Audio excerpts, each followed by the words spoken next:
Oi, meu nome é Rafaela Monteiro e você está ouvindo o Educa Ciências Podcast. No episódio de hoje, contaremos com a presença do professor Carlos Greff, docente especialista em ciência dos materiais e dispositivos eletrônicos e membro do Departamento de Física da Faculdade de Ciências da Unesp Bauru. Está começando o Educa Ciências Podcast. Quando o assunto é educação, tudo pode. Olá, ouvintes, sejam muito bem-vindos. Primeiramente, gostaria de agradecer a presença do professor Carlos Greff. Professor, seja muito bem-vindo ao estúdio do JCNet e ao Educa Ciências. Eu aqui agradeço a oportunidade de estar falando um pouquinho com vocês aí da ciência que a gente faz lá no nosso laboratório. Muito obrigada. Na sua live de quinta-feira passada, o professor abordou sobre a energia fotovoltaica, né? E para introduzir o conteúdo hoje, para o pessoal que vai acompanhar o nosso podcast, como foi a descoberta da energia elétrica? Como surgiu? Então, a necessidade de energia, né, vem desde quando o homem é homem, né? Então, a primeira energia que a gente usou e que foi revolucionária foi o fogo, né? Então, aí começaram a fazer o cozimento dos alimentos e o ferver da água, né, para tornar os alimentos mais comestíveis e diminuir o problema dos micro-organismos, né, na água, né, das contaminações da água. Bom, isso foi evoluindo rapidamente, ou não tão rapidamente, mas foi evoluindo.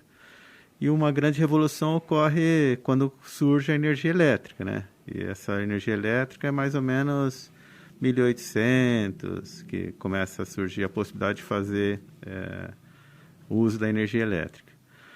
A energia que a gente está trabalhando, né, que é a energia fotovoltaica, essa é bem mais recente. Então, essa é mais ou menos da década de 60, que começaram a ter as primeiras células fotovoltaicas.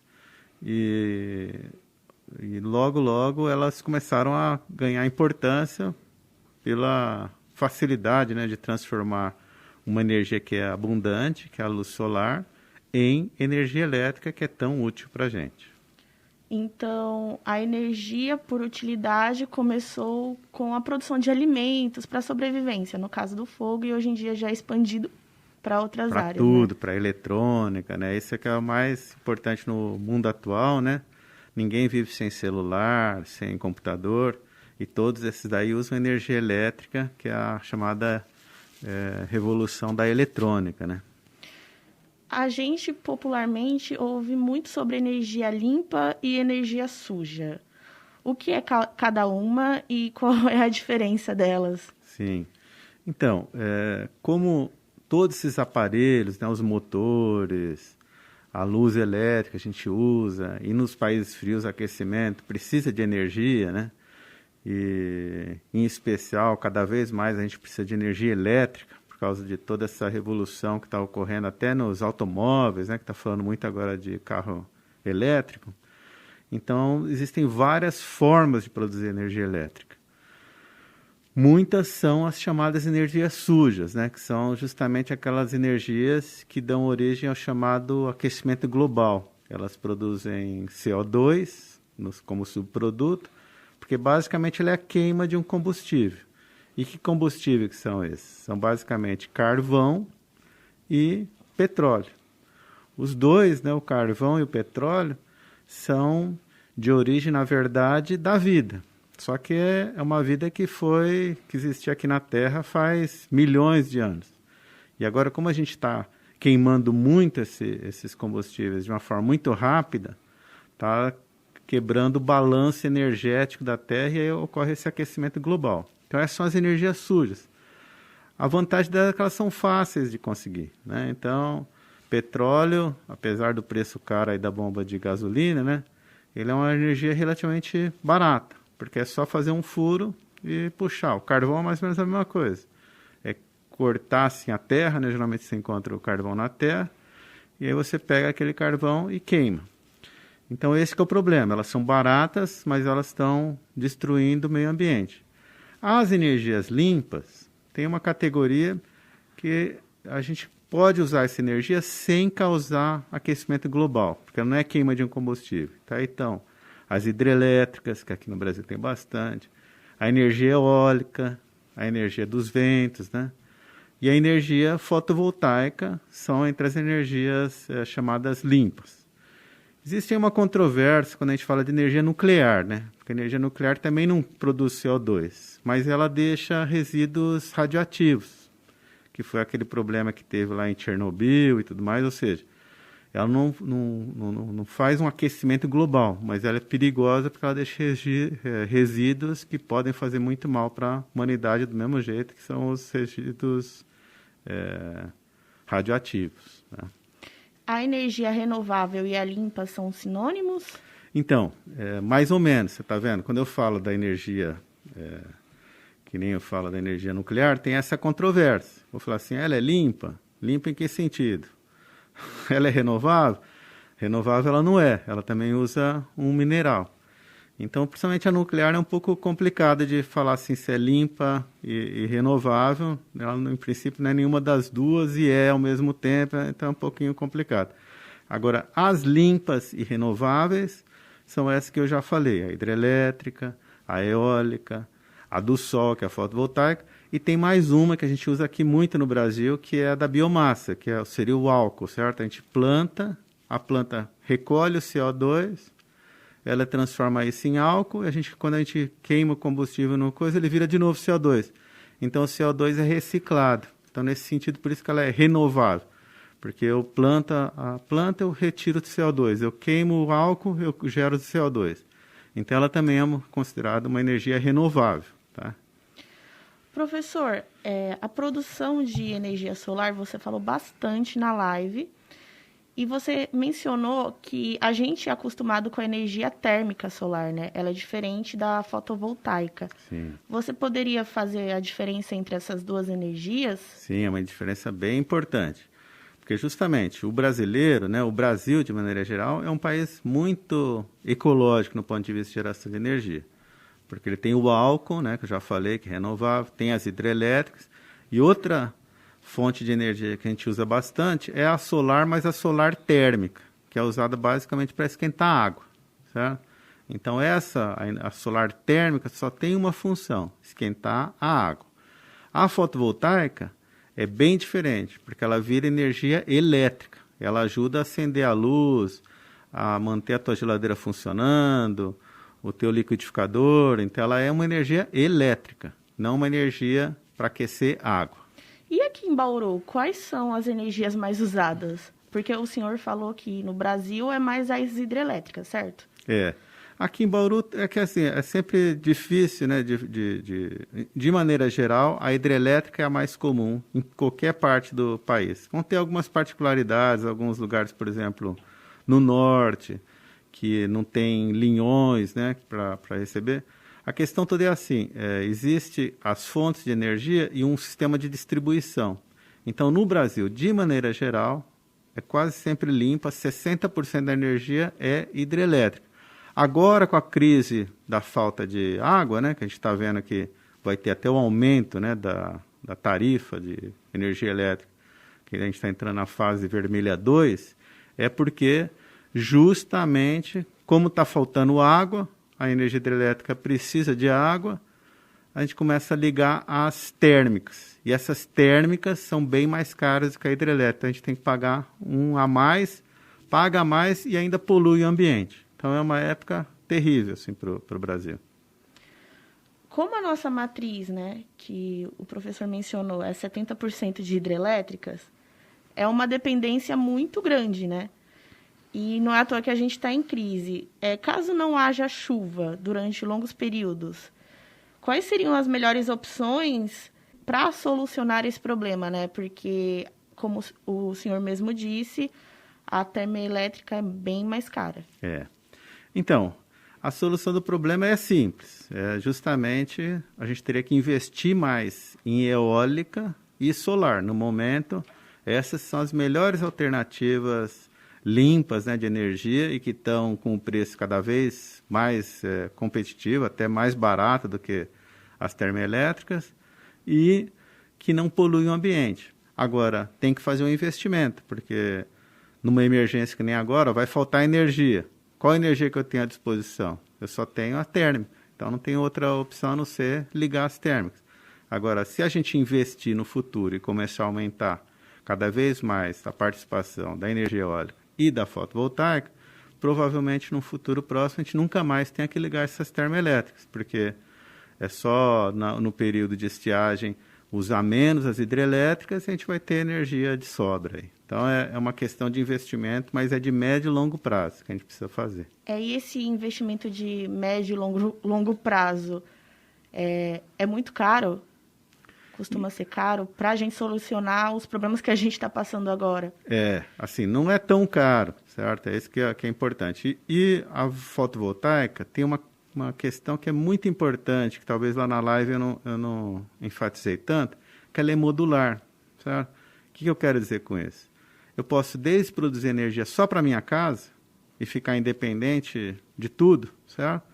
Ou eu posso ter uma fazenda produzindo megawatt. Então eu posso fazer desde um módulo pequenininho até um módulo muito grande. Então, uma pessoa, por exemplo, né, que queira, eu não quero mais passar por isso, de ter o risco aí de apagão, de não ter falta de energia, eu posso comprar esses módulos e ficar minha casa praticamente independente de energia. No entanto, é um investimento, não adianta. Mesmo para uma pessoa, né, uma pessoa física, o investimento inicial é alto para comprar esses módulos de energia fotovoltaica. Muito mais ainda para um estado ou para a federação montar essas grandes fazendas, certo? Então, é uma questão de política pública. Então, o governo tem que tomar uma decisão. Olha, nós queremos aumentar a participação, seja de eólica, seja de fotovoltaica, e fazer esse investimento que ele vai ter retorno. Ele é um investimento inicial, porque é que nem construir uma casa, certo? Vamos fazer uma analogia. Eu posso estar pagando aluguel a minha vida inteira, ou eu posso construir minha casa e não pagar mais aluguel. É mais ou menos isso. Então, se o governo constrói a casa, né, depois não paga mais aluguel. Está construída, ela vai durar para a vida inteira. As células fotovoltaicas, a garantia de fábrica, ao contrário do que você compra qualquer produto, é 1 ano, 3 anos, não, são 25 anos que eles te dão de garantia. Então, são 25 anos que eu vou poder usar sem nenhum problema. E quais são os riscos que a gente pode acabar sofrendo caso comece a acontecer apagões, né? Sim. Então, a questão, acho que mais grave, né, que eu vejo, assim, que deixa a gente bastante preocupado, é que o Brasil está tomando algumas decisões perigosas, como, por exemplo, o desmatamento da Amazônia. E isso provavelmente vai influenciar o regime de chuvas aqui, ou seja, vai possivelmente aqui fique mais seco. E se ficar mais seco, aí a gente está no pior dos mundos, porque as nossas hidrelétricas não vão mais poder funcionar na capacidade máxima. Esse é o maior risco, que eu diria. Até essas questões se entrelaçam. Não é só a questão assim, vamos passar para energia fotovoltaica. Também tem que parar com, no Brasil, a maior fonte de aquecimento global não é da matriz energética, mas é do desmatamento. A gente tem que parar com o desmatamento. Além do aquecimento, a gente tem o aquecimento global que prejudica as hidrelétricas. Mas, em contrapartida, ele beneficiaria a energia fotovoltaica? Não. A energia fotovoltaica, ela não faz tanta questão assim de estar com chuva ou sem chuva, tá? Obviamente que a situação onde a célula solar funciona no máximo de potência é quando a gente não tem nenhuma nuvem no céu, certo? E por isso que até ela pode ser muito útil nas regiões, por exemplo, semidesérticas, que a gente tem lá no Nordeste, em várias regiões do Brasil, em que chove muito pouco. Então, elas seriam perfeitas para serem colocadas lá. Mas, de maneira geral, ela funciona em qualquer condição. Tanto que na Europa, a produção fotovoltaica cresceu muito, e para quem já morou na Europa, sabe que lá quase todo dia é tempo nublado. E não tem problema. Para a célula fotovoltaica, você vai ter uma perda de potência, mas nada grave. Certo. E por que o investimento em hidrelétricas é tão presente no nosso país?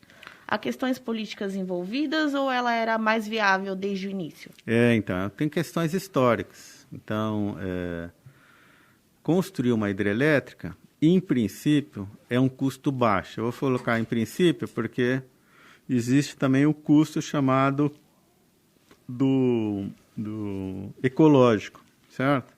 Porque toda vez que você vai fazer uma grande hidrelétrica, você tem que fazer uma grande barragem, você tem que criar um grande lago.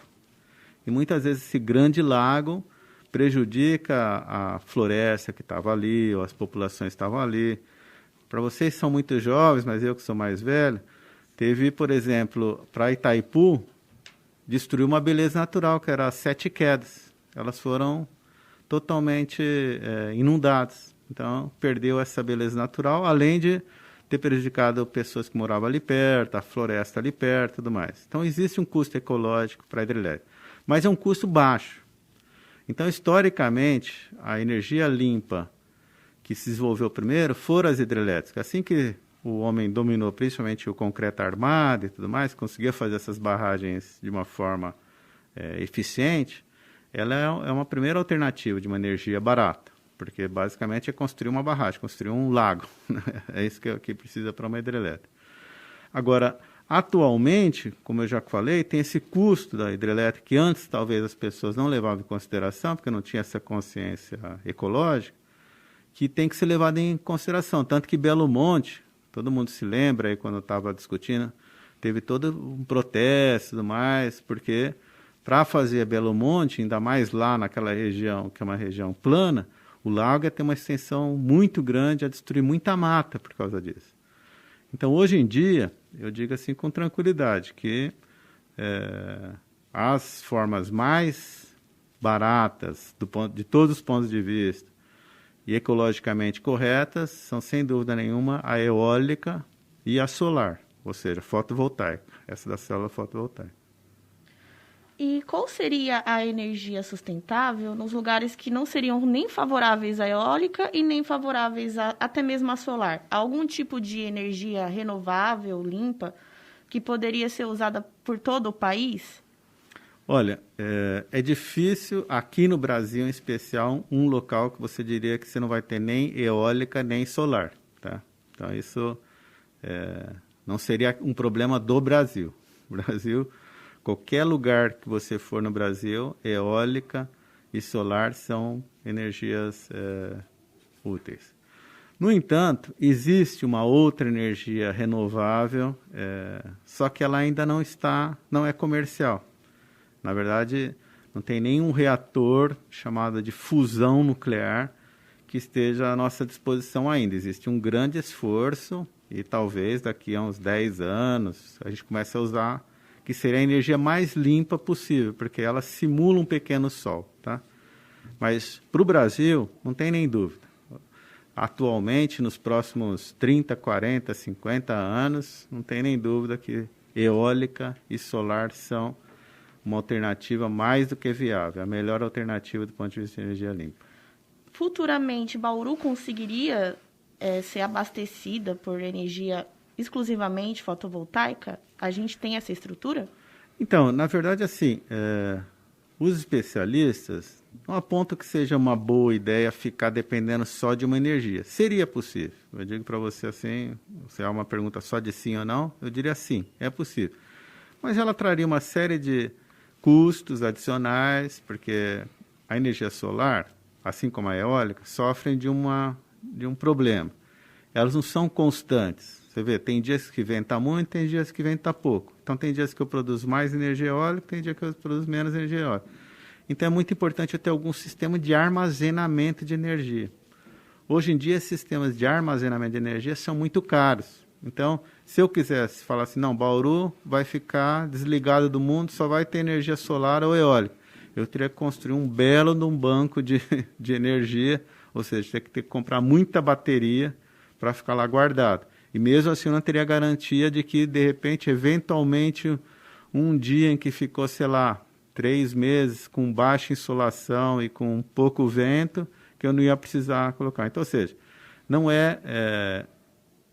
do ponto de vista estratégico, ficar dependente só de uma. O que é bom é a gente cada vez depender menos das energias chamadas sujas. Essa que é o principal. Se a gente tiver hidrelétrica, eólica, solar, essa combinação aqui no Brasil é perfeita. É um país ideal para isso. nesse conflito de interesses acaba acontecendo, né? Esse conflito por conta que o senhor mesmo falou que a energia fotovoltaica ela traz uma independência, né? E como a gente tem diversas empresas, tem toda aquela questão de ceder para uma empresa fazer, isso acaba trazendo problemas, né? Para que isso aconteça. O que, assim, existem, vamos dizer assim, vários... vamos ficar agora falando da fotovoltaica, né? Como eu disse, a fotovoltaica é a mais flexível. Eu não vou poder construir, eu vou construir um moinho de vento lá, né, uma pá eólica na minha casa. Primeiro porque ele faz um barulhão. Então ela é grande, né, ela ocupa um espaço tremendo e faz um barulhão. Então não é uma coisa que eu quero ter no quintal da minha casa. Agora, um painel fotovoltaico, eu ponho lá no telhado, eu nem sei, nem vi o que ela está produzindo energia, eu não estou vendo nada, não faz barulho, não faz nada. Então, é a mais modular delas. Então, vamos dizer assim, existe esse conflito, como você colocou, óbvio, porque a companhia elétrica quer me vender energia elétrica. A partir do momento em que eu ponho um módulo fotovoltaico e eu começo a consumir menos, ela não vai gostar. Mas para isso que existem as leis, né? Então, existe uma regulamentação que normatiza, olha, se eu tiver um excesso, por exemplo, de produção de energia elétrica, ela vai para as outras pessoas poderem usar e assim por diante, tá? Mas obviamente, existem interesses aí, as companhias elétricas, no geral, não querem que você fique independente. Bom, esse é o primeiro ponto. O segundo ponto é, assim, e a produção em larga escala? Bom, a produção em larga escala depende de incentivos, porque, como eu disse, é um investimento. Não é que você vai construir a fazenda de energia elétrica, vai demorar, sei lá, 10, 15, 20 anos para você receber esse investimento de volta. Vai demorar uns 10 anos aí para aquela energia que eu vender, eu receber o valor de volta. E eu vou vender para quem? Para as companhias elétricas. Então, tem que fazer todo um arranjo para garantir que todo mundo, de certa forma, esteja de acordo, com regras bem claras, né? E isso no Brasil, normalmente, as regras não são muito claras, mudam de tempos em tempos. Então, um investidor que queira fazer assim, não, eu vou aqui investir em energia fotovoltaica, ele fica um pouco receoso. Fala assim, oh, isso daqui a 5 anos muda as regras e eu não consigo mais vender minha energia.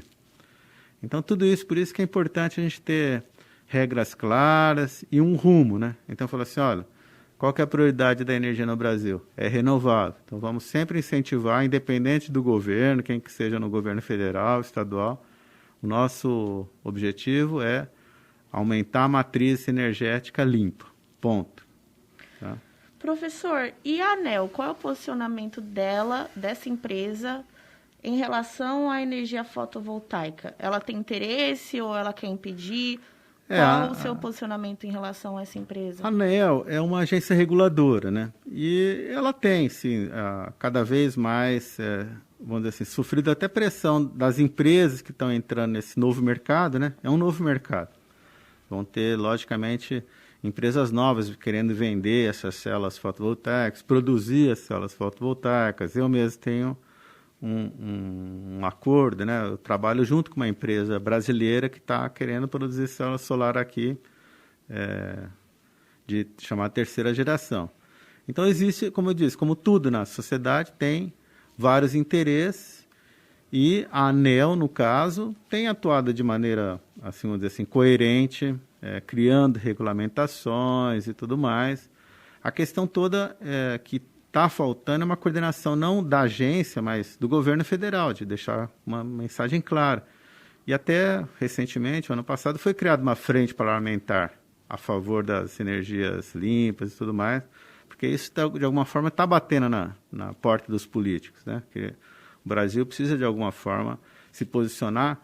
Em especial, eu diria, que tem uma revolução que está vindo, que é essa de carros elétricos. Então, vários países já se posicionaram que daqui, sei lá, 20 anos não vai ter mais carro a combustão, vai ser carro elétrico. Bom, vai precisar de muita eletricidade. Como é que a gente vai gerar essa eletricidade aqui no Brasil? Vai ser fonte limpa ou fonte suja? Então, a gente precisa começar a debater essas questões agora para que daqui a 10, 20 anos a gente passe por essa nova revolução que vai ser os carros elétricos, por exemplo, e a gente já esteja produzindo energia elétrica limpa. No momento, a gente pode dizer que o Brasil é democratizado em questão de energia, que a energia ela conseguiu chegar em todos os cantos do nosso país?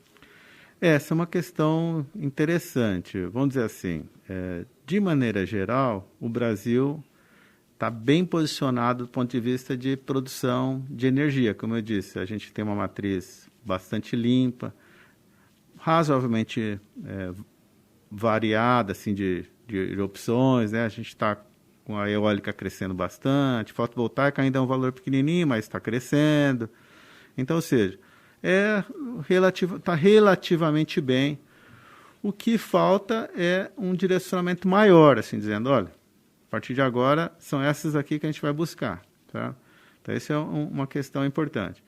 E, de novo, vamos voltar para a fotovoltaica. Em alguns lugares, em especial nos lugares muito remotos, que está muito afastada da produção de hoje de eletricidade, eles sofrem com essa questão de não ter as linhas de transmissão para lá. Então, esse que é o problema. O problema é que tem um custo alto você criar uma linha de transmissão.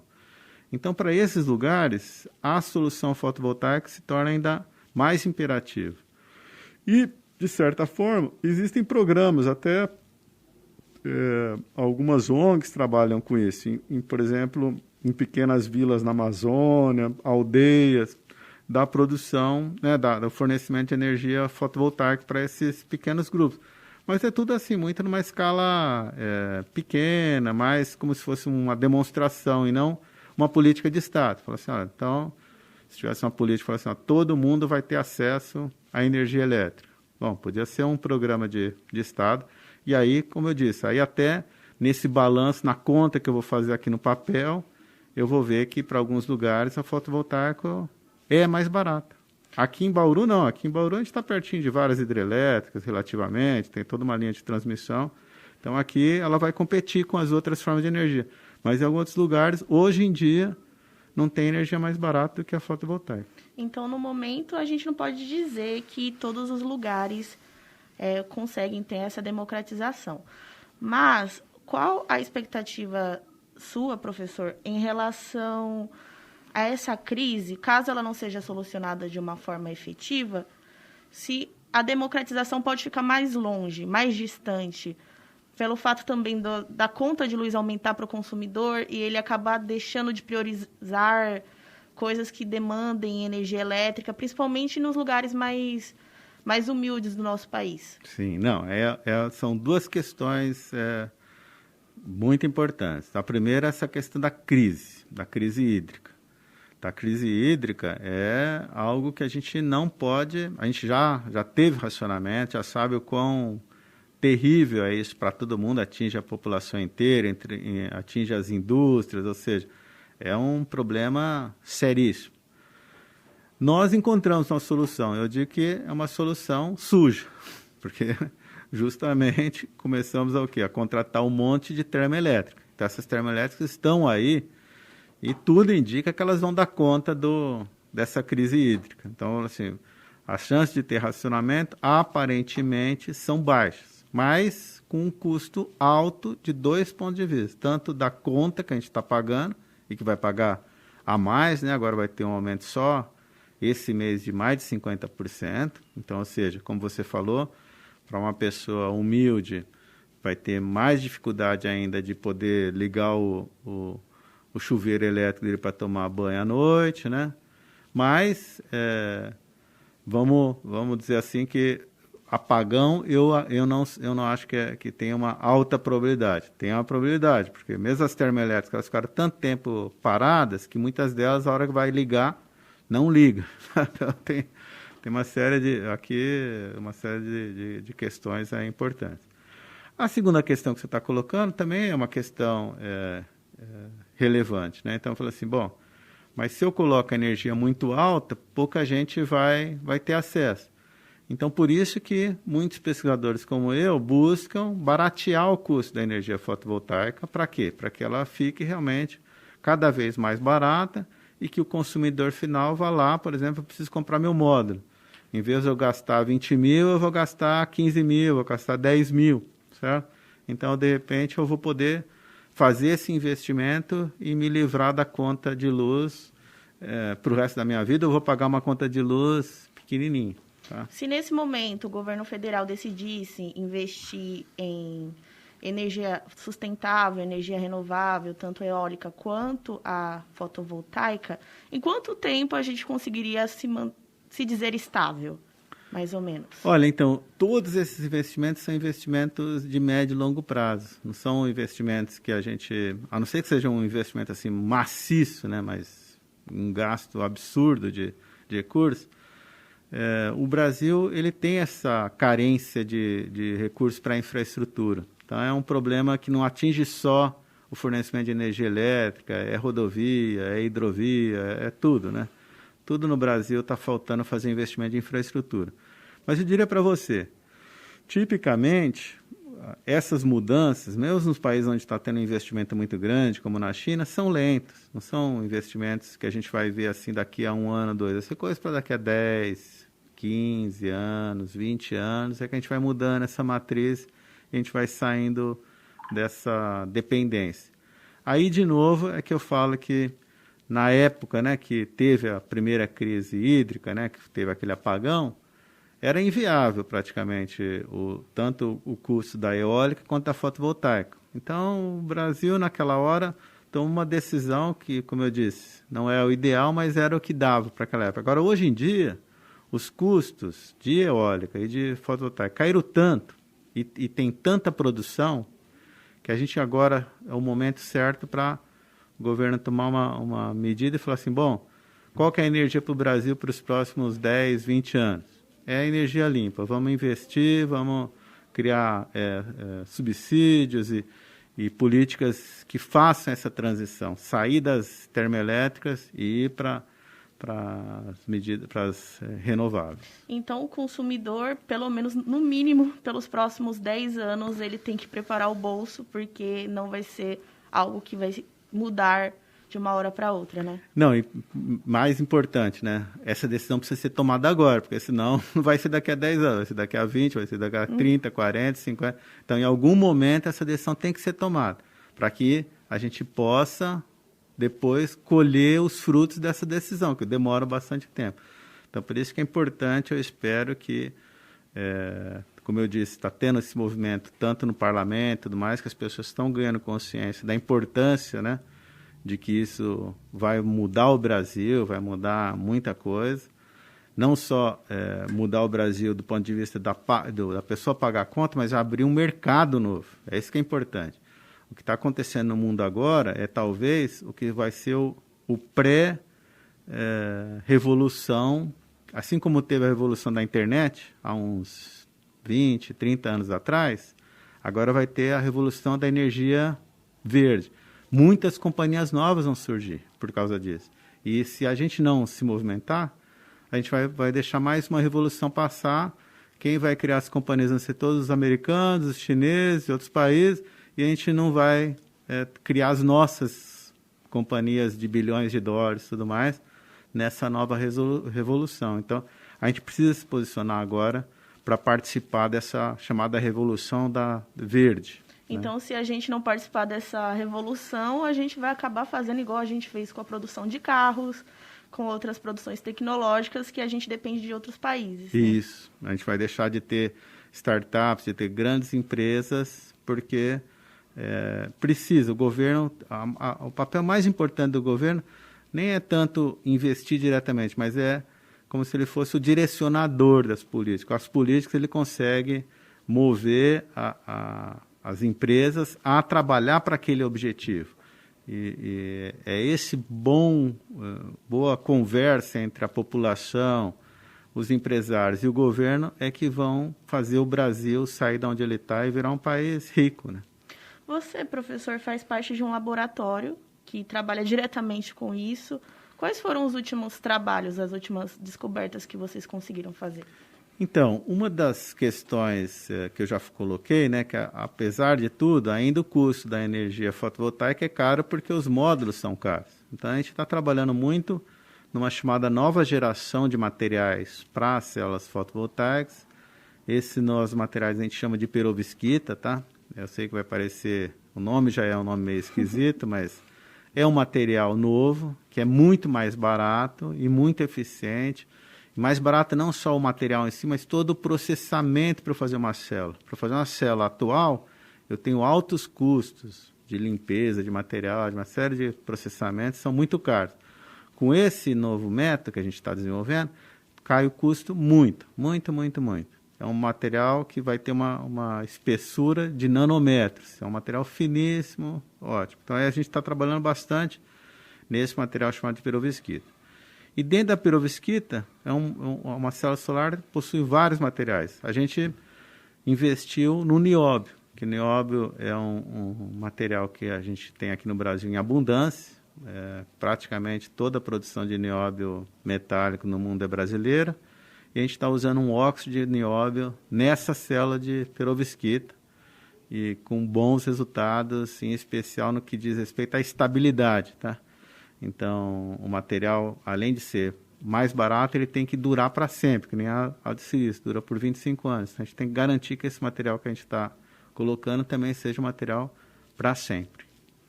E a população, ela consegue visitar o seu laboratório, claro, fora do período de pandemia, para conhecer mais sobre esse tipo de energia, esse tipo de conteúdo e, quem sabe, né, não atrair aspirantes para trabalhar nessa área. Sim, sem dúvida. O campus lá nosso, né, é um campus bonito, com muita mata, e o meu laboratório está sempre aberto para quem quiser fazer uma visita, obviamente que assim que as condições sanitárias permitirem, né? No momento atual, a gente tem mantido a atividade, mas tudo com muito cuidado, poucas pessoas, sem muita circulação, né? Porque a Covid não é brincadeira. Então é isso, muito obrigada, professor. Você aí que ouviu, fique esperto quando for liberada as visitações. E muito obrigada pelos conteúdos. Eu acho que isso vai esclarecer bastante as dúvidas dos ouvintes, né? Principalmente agora que a conta de luz vai passar dos 50%. E a importância da gente cobrar as autoridades para que tomem alguma iniciativa, né? Muito obrigada. Exatamente. Eu que agradeço e parabenizo, né, toda a equipe aí do Educa Ciência. Vocês estão fazendo um serviço muito importante, não só para nós, né, população geral, mas também para disseminar informações, né, disseminar informações realmente importantes para a população se posicionar, entender o que está acontecendo, é muito importante. A ciência está próxima da população. Então é isso, muito obrigada, professor. Este episódio chega ao fim. Agradecemos a presença do professor Carlos Greff, docente especialista em ciência dos materiais e dispositivos eletrônicos e membro do Departamento de Física da Faculdade de Ciências da Unesp Bauru. Agradecemos também o Jornal da Cidade por ceder o estúdio para a gravação do podcast. Agradecemos aos ouvintes pela companhia até aqui. Fiquem ligados nas nossas redes sociais, no Instagram @educa.ciências e no Facebook Educa Ciências, tudo junto. A realização desse episódio teve a apresentação de Rafaela Monteiro, produção de Vinícius Nascimento e João Mota. Este podcast é uma realização da Faculdade de Ciências da Unesp Bauru com o Jornal da Cidade.